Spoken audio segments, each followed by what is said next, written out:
Neste horário, a emissora da Fraternidade Rádio Rio de Janeiro oferta ao seu coração mais um programa Culto Cristão no Ar.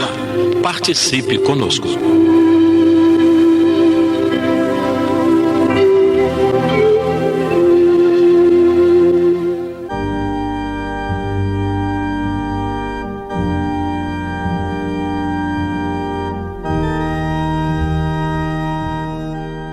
Queridos irmãos, é com muita alegria em nossos corações que estamos iniciando mais um programa Culto Cristão no Ar, programa bastante antigo, na Rádio Rio de Janeiro. Nós completamos mês passado 35 anos de existência e queremos agradecer a todos os companheiros que foram pioneiros. Dois já estão no mundo espiritual, que foi a Maria de Lourdes Pires e a Eni. Os outros ainda estão aqui encarnados conosco. Mas a todos eles, nosso agradecimento. Inclusive a Gilca, que na época era responsável pela programação da rádio, foi a que ofereceu esse horário para Nilópolis.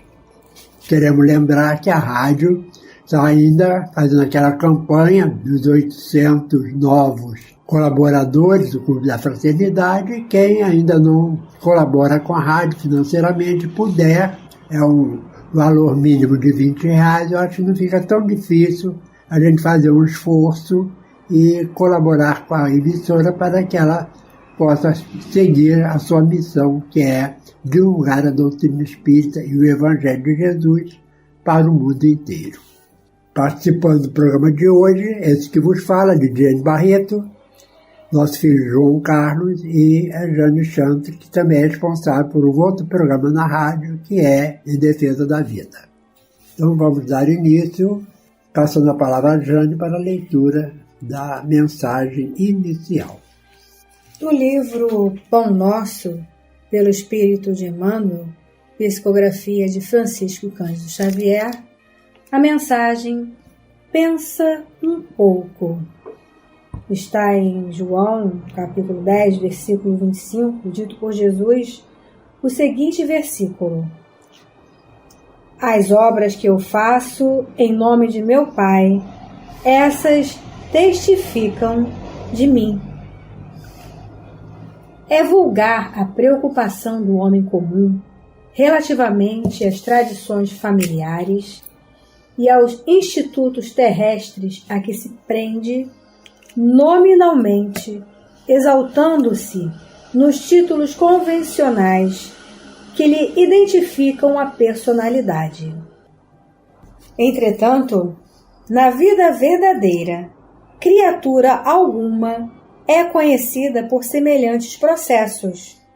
Cada espírito traz consigo a história viva dos próprios feitos, e somente as obras efetuadas dão a conhecer o valor ou o demérito de cada um. Como enunciado, não desejamos afirmar que a palavra esteja desprovida de suas vantagens indiscutíveis. Todavia, é necessário compreender-se que o verbo é também profundo potencial recebido da infinita bondade, como recurso divino, tornando-se indispensável saber o que estamos realizando com esse dom do Senhor eterno. A afirmativa de Jesus, nesse particular, reveste-se de imperecível beleza. Que diríamos de um Salvador que estatuísse regras para a humanidade sem partilhar-lhe as dificuldades e impedimentos? O Cristo iniciou a missão divina entre homens do campo, viveu entre doutores irritados e pecadores rebeldes, uniu-se a doentes e aflitos, comeu o duro pão dos pescadores humildes e terminou a tarefa santa entre dois ladrões. Que mais desejas? Se aguardas vida fácil e situações de evidência no mundo, lembra-te do Mestre e pensa um pouco. E assim, Jesus, Divino Amorável Mestre, estamos iniciando este programa e permita que possamos atingir a finalidade, que é divulgar o teu Evangelho à luz da doutrina espírita a todos aqueles que estão sintonizados nesse instante com a Rádio Rio de Janeiro. Abençoa, Senhor, o nosso propósito, abençoa todos os ouvintes.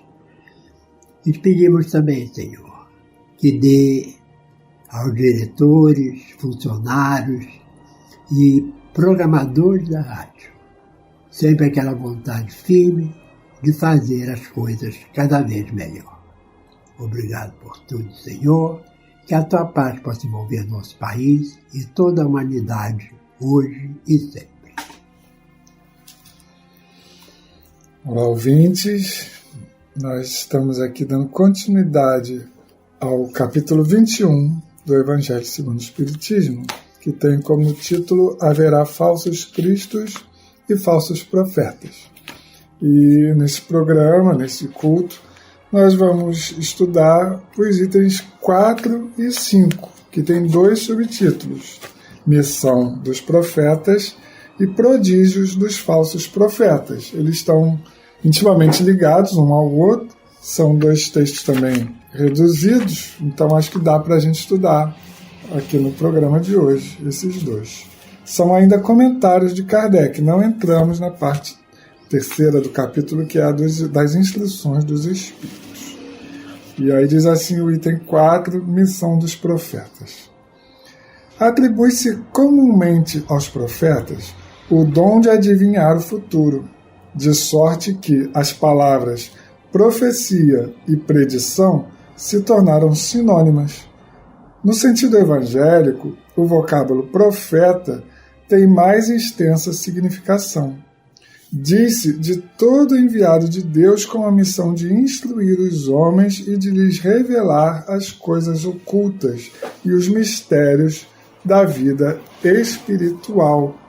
Então aqui está o profeta como um instrutor, alguém que veio à Terra preparado para uma missão de nos trazer novos conhecimentos, né? Alguns tiveram o dom de predizer alguma coisa que ainda ia acontecer. Daí a confusão que nós fazemos hoje dos termos, profecia e predição. Mas o profeta da Bíblia, ele tem esse sentido de ser um missionário. E temos vários exemplos lá no Antigo Testamento, no Novo Testamento, de espíritos que vieram à Terra para nos trazer novos ensinamentos ou nos lembrar os que já foram ditos, como disse Jesus lá no Consolador, né, quando fala sobre o Consolador. E nós poderíamos, apesar de na Bíblia, né, não ser classificado como tal, está entre os reis, né, mas Salomão, nesse sentido que o João Carlos explicou, foi um profeta. Porque no livro dele, principalmente, que é o Eclesiastes, né, e Provérbios, né, tem grandes ensinamentos ali, né, coisa que a gente lê hoje, vê que são atuais, e por isso que eu acho que o Salomão foi também um profeta. Né? Eu lembrei até agora que tinha um personagem do Chico Anísio, que era o profeta, né, que ele encerrava os programas, na época que o Chico Anísio tinha aquele programa humorístico semanal, ele encerrava o programa dele com esse personagem que era diferente de todos os outros. Ele não era um personagem cômico, ele sempre trazia um ensinamento. Né? Então uma frase de impacto. Ele fechava o programa com algum ensinamento, alguma coisa que nos fizesse refletir. Então ele também, a gente pode dizer que foi, entre aspas, um profeta, né, naquele momento que ele vestia aquele personagem. E lembrando que a Bíblia, né, e os católicos e evangélicos, eles classificaram os profetas em grandes profetas, que são 4, né? Daniel e Ezequiel, e Isaías e Elias. Né? Inclusive Elias está muito ligado aí à doutrina espírita, porque foi um exemplo bíblico de reencarnação. reencarnação, como depois como João Batista. Exato, e também foi outro profeta, né? Veio preparado. Continuou com a missão dele, né? Como ele desencarnou, retornou à Terra com João Batista, mas também, porque inclusive nessa colocação que era também de prever o futuro, né? Porque ao falar de Jesus ainda não tinha surgido como o vulto, né? Ele já estava se preparando, né? Estou aguardando, se preparando já estava. Ele estava somente aguardando a oportunidade, que era, né, que se cumprisse todas as profecias, né? E aí continua aqui. Aquela era a ideia dos judeus ao tempo de Jesus, ou seja, desse profeta como alguém que veio trazer um ensinamento, né? Daí vem que, quando o levaram à presença do sumo sacerdote, Caifás, os escribas e os anciãos reunidos lhe cuspiram no rosto e lhe deram socos e bofetadas, dizendo: Cristo, profetiza para nós e dize quem foi que te bateu. Entretanto, deu-se o caso de haver profetas que tiveram a presciência do futuro, quer por intuição, quer por providencial revelação, a fim de transmitirem avisos aos homens. Tendo-se realizado os acontecimentos preditos, o dom de predizer o futuro foi considerado como um dos atributos da qualidade de profeta. Então Jesus, como está dizendo aqui, foi algumas vezes nos evangelhos, chamado de profeta. Um foi no momento em que ele pede água para a samaritana, né, no poço, e que ele fala que sabe um pouco da história dela, né, e ela fala: Senhor, então tu és profeta? Né, porque ele conhecia a história dela sem a conhecer, né? Eu acho importante aqui nessa lição, né, a gente frisar aqui um trechinho, né, que me chamou a atenção. Eu vou voltar só um pouquinho, tá? No sentido evangélico, a palavra profeta tem mais ampla significação. Diz-se de todo enviado de Deus com a missão de instruir os homens e de lhes revelar as coisas ocultas e os mistérios da vida espiritual. Então esse pedacinho é um pedacinho assim muito importante, né? Porque quem seriam esses enviados de Deus com a missão de instruir os homens e de lhes revelar as coisas ocultas e os mistérios da vida espiritual? E aí eu faço uma analogia, né? Será que nós temos profetas na contemporaneidade? Pessoas, né, do nosso meio até, que vêm instruindo os homens e revelando coisas ocultas e os mistérios da vida espiritual? Será que nós temos? Vamos pensar um pouquinho. Será que poderíamos chamar de profetas? Não é o seguinte, eu acho que nesse sentido que está aqui no texto, né, a gente poderia colocar o próprio autor do texto, que é Allan Kardec, né? Porque ele veio falar do mundo espiritual, tá? Porque, por exemplo, o que nós estamos lendo aqui não é informação dos espíritos, são palavras dele, é o pensamento dele que ele escreveu aqui no Evangelho, né? Mas atualmente, eu acho que principalmente entre os espíritas, nós temos pessoas que falam bem, trazem coisas atuais, mas sempre com base naquilo que está contido na própria doutrina já estabelecida, né? Então, como a profeta mesmo, comecei, né, de fazer predições, eu acho trazer coisas novas. Né? Acho que... Porque eu pensei aqui, realmente, quando você começou a falar, Divaldo Pereira Franco, ele vem nos trazer conhecimento, mas é o que o meu pai está falando, né? São conhecimentos que já existem, né? Ele só vem divulgar, né? Ele é um grande divulgador, mas não é profeta no sentido de trazer uma coisa nova, né? Tanto ele como o Chico, né? Eles transmitiam muitas informações novas, mas que eram ditadas, o Chico por Emmanuel e o Divaldo por Joana de Ângeles, né? Continuando. Portanto, um homem pode ser profeta sem fazer predições. Então, nesse sentido, Eu acho que, além de Chico Xavier, além de Divaldo, né, pessoas assim muito dedicadas à missão, né, de instruir os homens nos mistérios das coisas ocultas e da vida espiritual, talvez pudessem ser chamados de profetas. Então, o item 5, né, que é o subtítulo Prodígio dos Falsos Profetas. Aí já está falando dos falsos, não dos verdadeiros, né? Levantar-se-ão falsos cristos e falsos profetas. Isso foi Jesus que falou, né? Que a gente tivesse cautela, porque esses falsos cristos e falsos profetas iriam surgir. A gente sabe que todo tempo está sempre surgindo alguém querendo trazer novidade, mas quando a gente analisa a qualidade do que eles transmitem, a gente vê que a qualidade é muito pouca, não é? Então, dizer, a ponto de seduzirem os próprios escolhidos. Estas palavras dão verdadeiro sentido do termo prodígio. Na acepção teológica, os prodígios, milagres, são fenômenos excepcionais, fora das leis da natureza, sendo estas exclusivamente obras de Deus. Pode ele, sem dúvida, derrogá-las, se lhe apraz.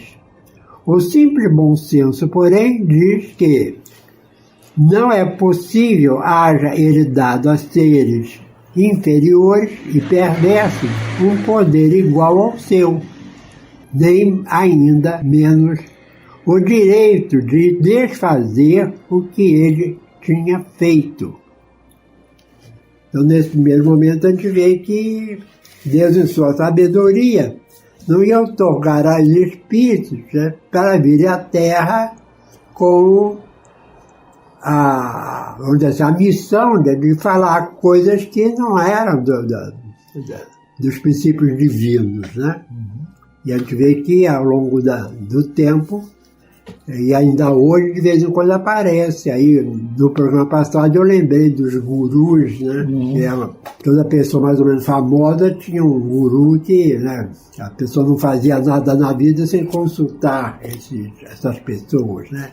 E a gente vê que a pessoa não pode anular seu livre-arbítrio, né? Deus nos deu livre-arbítrio para agir por conta própria, né? Então a gente não precisa estar...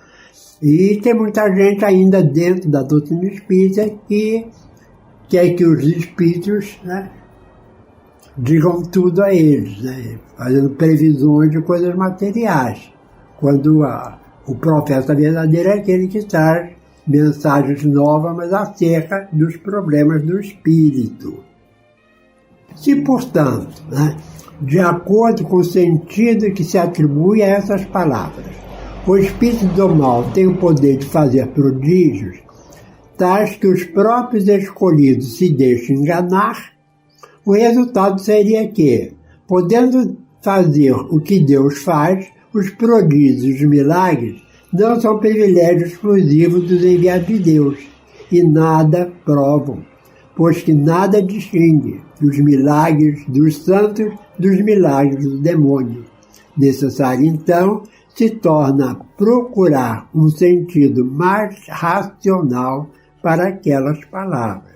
Aqui Kardec está nos chamando a atenção para que a gente tenha, de uma forma mais racional, entender cada uma dessas palavras. Né? Mas a doutrina espírita, graças a Deus, os adeptos, ao menos aqueles que leem e estudam um pouco mais a doutrina espírita, já não estão tão preocupados com essa questão de profecias, né? Nem do fenômeno, né? Porque nós já temos um conteúdo de informações que dá para a gente estudar, trabalhar e meditar durante ainda muito tempo, né? Até que venham informações novas. É lógico também que o Espiritismo ainda não trouxe todas as informações necessárias, mas isso a gente vai conquistando à medida que a gente vai evoluindo. Aí agora é trabalho individual de cada um, se esforçar para entender as coisas do mundo espiritual. São muito pouco ainda no nosso conhecimento com relação a tudo que acontece na espiritualidade.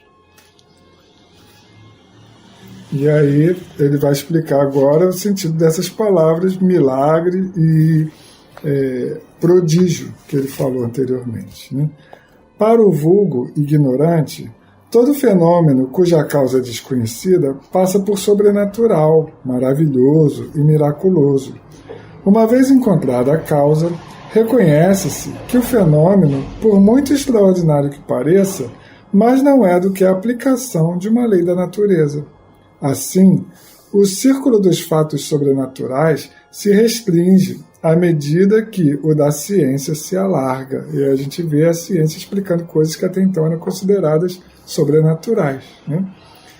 Em todos os tempos, homens houve que exploraram, em proveito das suas ambições, dos seus interesses, do seu anseio de dominação, certos conhecimentos que possuíam, a fim de alcançarem o prestígio de um superpoder sobre-humano ou de uma pretendida missão divina. São esses os falsos cristãos, os falsos cristos e falsos profetas.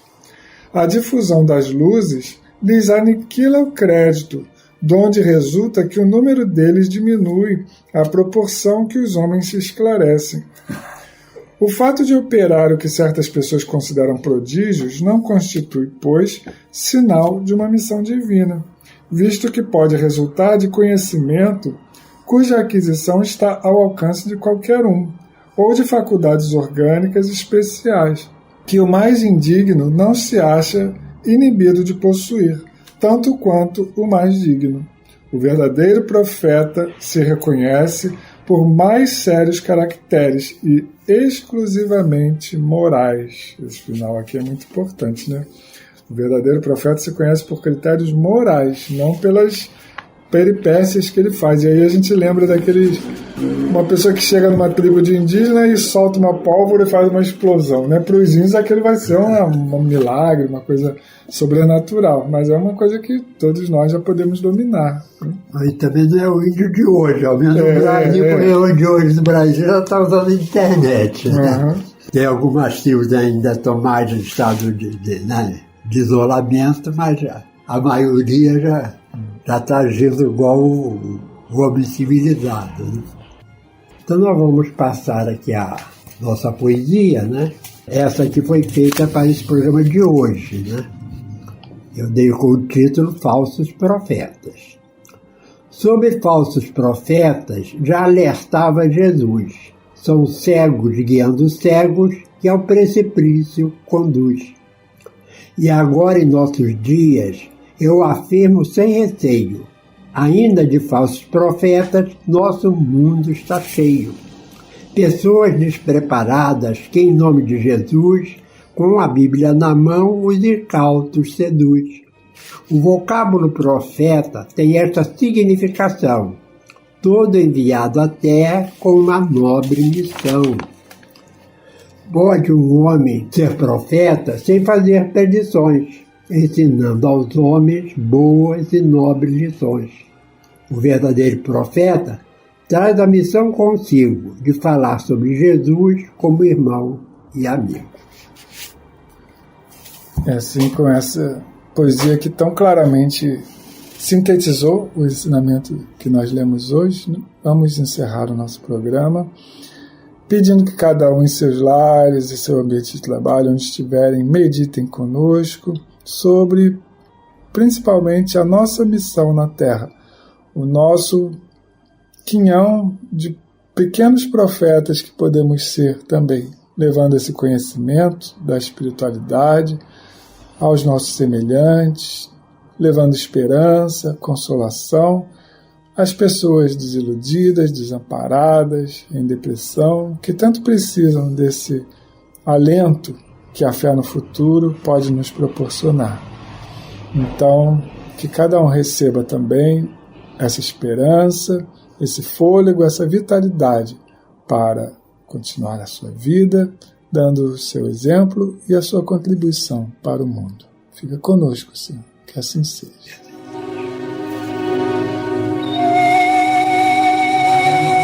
Este foi mais um programa Culto Cristão no Ar, que ofertamos ao seu coração pelas ondas amigas da Rádio Rio de Janeiro. Volte a estar conosco na próxima segunda-feira, nesse mesmo horário.